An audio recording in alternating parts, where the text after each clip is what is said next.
अस्सलाम वालेकुम नाज़रीन, उम्मीद करता हूँ आप सब ठीक होंगे। और आज का व्लॉग जो है उसका आगाज़ करते हैं। मैं लेकिन आपको पहले बता देता हूँ कि आज के व्लॉग की कोई भी जगह जो है मैसे नहीं करनी लो, क्योंकि हम इस व्लॉग के अंदर मैंने आपको पहले बताया था कि हमारी जो टीम वर्क कर रही है, कोशिश करेंगे अगर हम अपना टाइम निकाल कर आपको 8-10 मिनट की वीडियो के अंदर जितनी भी दुनिया के अंदर मालूमात हमें मिलती है, जो भी मामला दुनिया के अंदर होते हैं, वो सारे आपको 8 से 10 मिनट की वीडियो के अंदर बताया जाए। और इसी के ऊपर हमारी टीम भी लगी हुई थी और हम भी सोच रहे थे, लेकिन ऐसे ऐसे हम इन चीज़ों को बेहतर करने की कोशिश करेंगे। और आज का जो व्लॉग होगा वो बिल्कुल छोटा व्लॉग होगा, लेकिन इस छोटे से व्लॉग के अंदर हमारी जो खबरें होंगी वो बहुत बड़ी होगी। और हम ज़्यादा टाइम वेस्ट नहीं करेंगे, हम कोशिश करेंगे कि 1 मिनट के अंदर आपको एक खबर क्लियर कर दें और दूसरे मिनट में दूसरी खबर दें।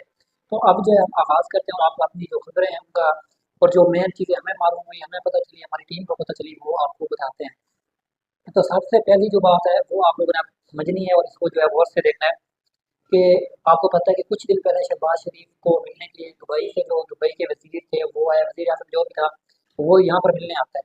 अब अफसोस की बात ये है पाकिस्तान के ऊपर या पाकिस्तान की जो सिक्योरिटी है, तो उसकी वजह जो है अब वो देखेंगे जब दुबई का एक वजीर यहाँ पर आता है पाकिस्तान को मिलने, लेकिन उसको पाकिस्तान की सिक्योरिटी के ऊपर बिल्कुल भी भरोसा नहीं होता। अब पाकिस्तान की सिक्योरिटी के ऊपर भरोसा क्यों नहीं होता, तो ये आपको मैं आगे चल के बताऊंगा।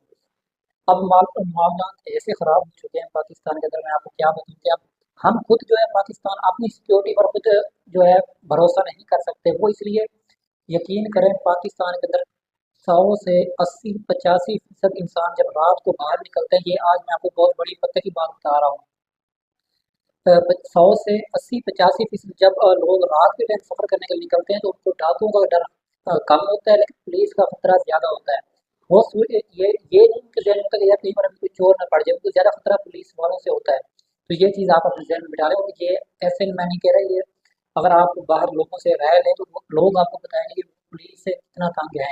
चलो ये एक अलग बात हो गई। अब आगे चल के हम आपको बताते हैं कि सिक्योरिटी जो थी, दुबई के जो वजीर आजम आए थे उन्होंने अपनी सिक्योरिटी वहाँ दुबई से ही लेकर वो आते हैं।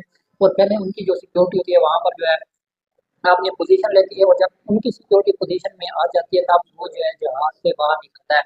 तो ये जो है पाकिस्तान के ऊपर बहुत बड़ा सवाल निशान है, और पाकिस्तान के सिक्योरिटी इदारों के बहुत बड़ा सवाल है कि वो इस वक्त तक क्या कर रहे हैं, क्योंकि सारे मामला आपके सामने हैं। साफ ऐसी बात है, अगर ऐसे ही हालात होंगे तो किसी भी मुल्क का कोई जो वजीर है, छोटे से छोटा वजीर भी होगा, वो भी पाकिस्तान की सिक्योरिटी के ऊपर ट्रस्ट नहीं करेगा। ये जो मामला, अब दूसरी बड़ी खबर मैं इसके अंदर आपको देने लगी हूँ, वो भी आप लोगों ने सुन के जाना है।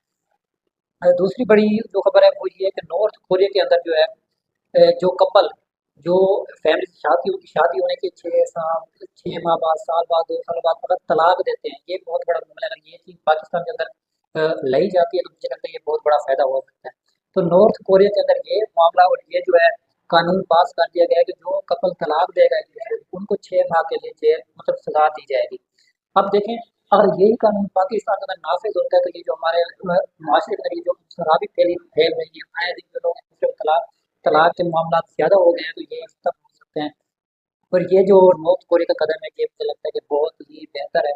और ये जो कदम नॉर्थ कोरिया ने उठाया, और मैं चाहता हूँ कि पाकिस्तान के अंदर भी ये ऐसा कानून होना चाहिए कि अगर कोई कपल बिना किसी वजह के एक दूसरे को कोई तलाक देता है, आजकल तो ये मामला होते हैं कि अगर एक लड़का जो है शादी कर लेता है, फिर से बाद उसको दूसरी लड़की पसंद आती है तो वो उससे भी शादी कर लेता है।